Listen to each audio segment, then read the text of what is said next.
This is Inside Indiana Business Radio on Demand for the morning of November 8th, 2022, brought to you by That's Good HR. I'm Wes Mills. Indiana's RV makers are shipping fewer travel trailers to dealers this year.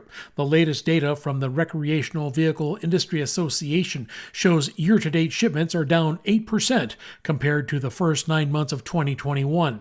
The month of September was especially challenging as overall wholesale shipments were down 48% compared to September of last year. RVIA spokesperson Monica Geraci called the decline a normalization of the industry following record shipments last year. Over 600,000 RVs were built in 2021. That was a nearly 20% increase over any previous year. So what we're looking at right now, our latest forecast shows that we're going to be just shy of 500,000, which will be the third best year on record, right there close to 2017, which again, before 2021, which was this crazy record year, was the high point. The organization is forecasting even fewer wholesale shipments next year. It blames the anemic economy and spiking interest rates, causing would-be buyers to tap the brakes on purchasing an RV.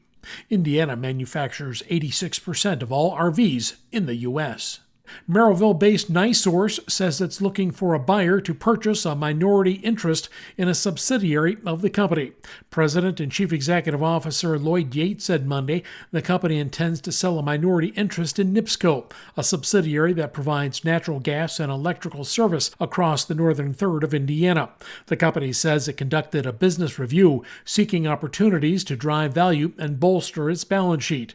During its annual investor day, the company also said it plans to invest $15 billion from 2023 through 2027 on its continued adoption of renewable energy and infrastructure modernization. The owner of the former Lafayette Square Mall on the northwest side of Indianapolis has postponed the property's reopening due to construction delays. The shopping center, now known as Windows to the World, was expected to reopen November 21st, but owner Sohos Capital announced it was delaying those plans. The company says it's investing $200 million to revamp the shopping complex. Inside Indiana Business Radio on Demand is brought to you by the following. With one call to That's Good HR, your hiring challenge is solved. It's that simple. That's Good HR is the secret ingredient to strategic staffing. Have an HR, accounting, administrative, or customer service position to fill? Trust That's Good HR to make a match that's good for everyone, whether temp to hire, or a direct hire placement. For 22 years, That's Good HR has been handpicking employees and employers through a highly personal and authentic approach that delivers long-term results. Visit that'sgoodhr.com. Remember, the match matters. Get ready, Northeast Indiana. We're headed your way. Join IBJ Media and Inside Indiana Business November 29 at Fort Wayne's Grand Wayne Convention Center for Engage Northeast Indiana. We've assembled the region's top business, community, and philanthropic leaders for a discussion on the issue shaping the future of Northeast Indiana.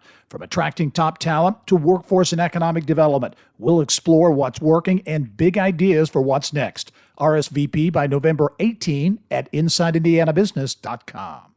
Indianapolis-based agriculture and energy cooperative Co-Alliance has broken ground on a $15 million expansion of its facility in Henry County. The co-op says the two projects will allow for quicker and more efficient distribution of farm chemicals used by producers.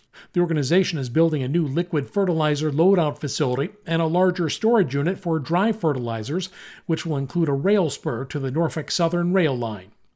Goodwill of Central and Southern Indiana says Chief Financial Officer Dan Riley is stepping down next year.